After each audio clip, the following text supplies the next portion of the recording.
guys, I'm updating from my bathroom once again because I didn't want all the noise outside. I'm just going to make this, hold on, I'm going to make this a very quick video. For starters, I did get a call from my doctor's office today, and she explained to me that since I started my period, I actually started spotting last night. It was just that brown goop, and then today was actually brown goop with red. So I actually full-blown started today.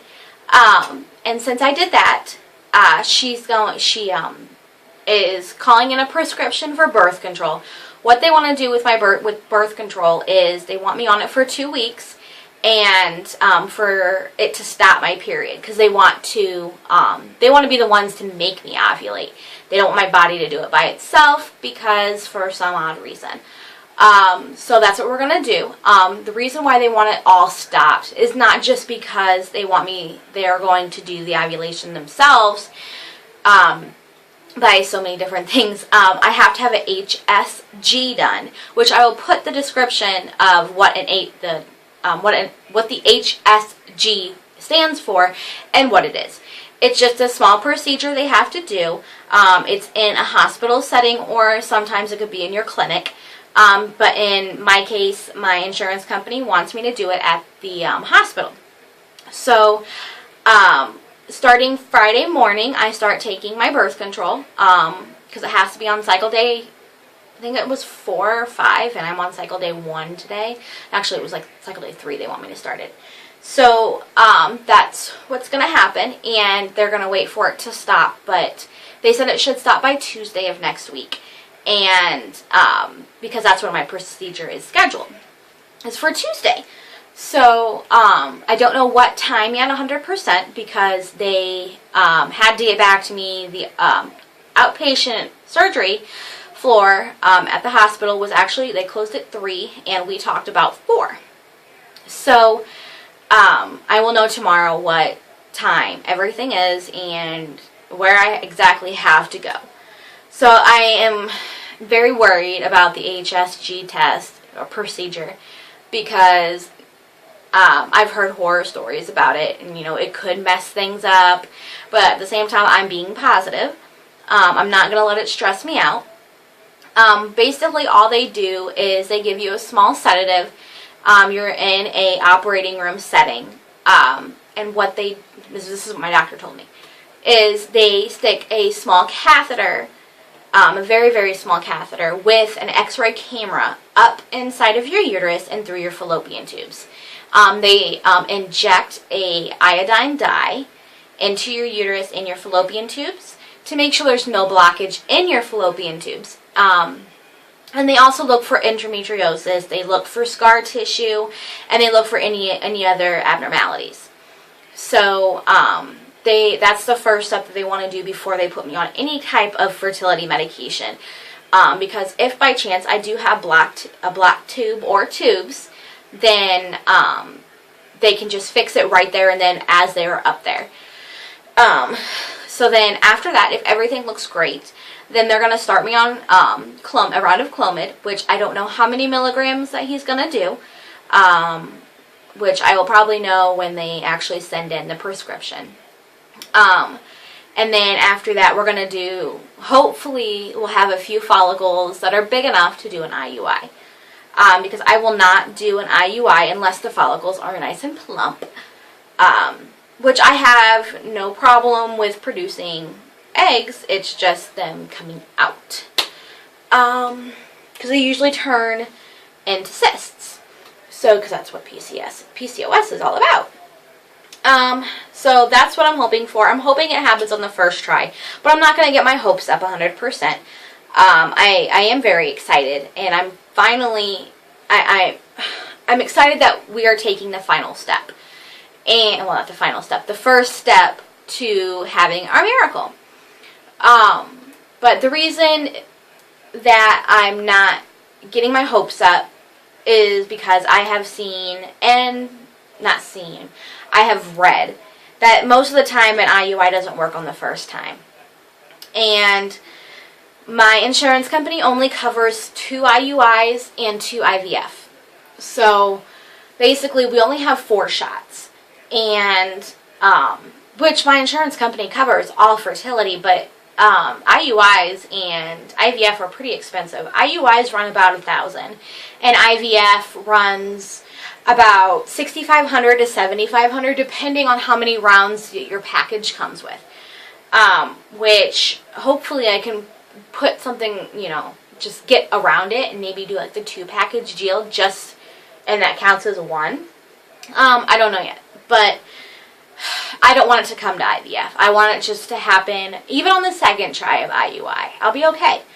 But I want it to happen with an IUI. Or even just me and my husband doing it together, instead of having medical help besides the Clomid. That's what I really want, but I don't want the chance of the first cycle of Clomid, producing big enough eggs that just like I explained in my video yesterday, my husband's sperm is at a grade 3, and they want it at a grade 3 to a grade 4. But a grade 3 is more of an IUI process instead of getting pregnant on your own. So to sum all this up, Tuesday I have my procedure. If everything looks good, I will start my Clomid, and I am hoping everything works out the way I have planned it to work out for the past almost 3 years. And I'm tired of being heartbroken. I'm tired of, losing sleep over it. I'm tired of being stressed out about it. I know I shouldn't be stressed. But trying to have a baby, trying to get pregnant, and it not happening for 2.5 years, and it's like not just letting yourself down, but letting your significant other down.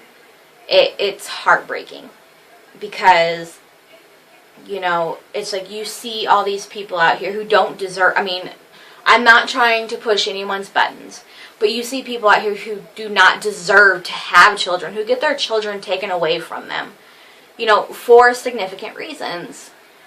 And you're just like, well, why couldn't that be me? I know all of my fellow TTCers think and sorry, my hair is starting to frizz. Think and actually,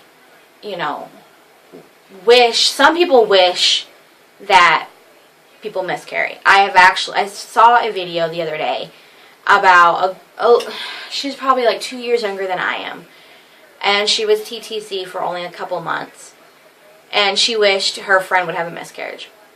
Never wish that upon anybody, ever. If that's their God-given right, let it be. If that's what God wants, is for them to have a baby, that's how it's supposed to be. And for some of us, if it's, our destiny to try and go through all of this, then that's what it is. It's fate. There is a reason behind, I'm not going to say everything, because there's really not a reason behind everything. There's not an explanation. But you got to keep the faith. You have to keep your hope. Keep hope. Keep your spirit up. Keep it up. Because if you let it down and keep letting it down, it's just going to stress you out even more. And I learned that. I learned that oh my gosh, it's not, trying to conceive is a very, very hard thing. Some people, it happens like that. Some people, it takes a while. Some people, it takes years. And some people never get what they want. And I feel so bad for the people that never get what they want, because I don't want to be that person. I deserve, to be a mom. I hear it daily. And I believe it. I really do. Because I just have that gut feeling that this is what I was born to be. This is what us women were planted on this earth for, was to reproduce. That's what we were all put on the earth for, is to reproduce. And some people reproduce faster than others. Some reproduce more than others. Anyway, so I'm going to get off of my pity party. I'm going to get off of, you know, getting pissed off about everybody else getting pregnant, because, you know, that's just really not who I am. I'm the type of person, if you get pregnant, I'm going to be there for you. If you're a friend of mine, I'll be there with you every step of the way. I will be one of your baby greeters. But before my phone shuts off, because it's almost dead, I gotta go. I will update more tomorrow when I get all my not results, but all of, all of the information when I'm having my procedure. So, until then, baby dust, love, everybody have a great night.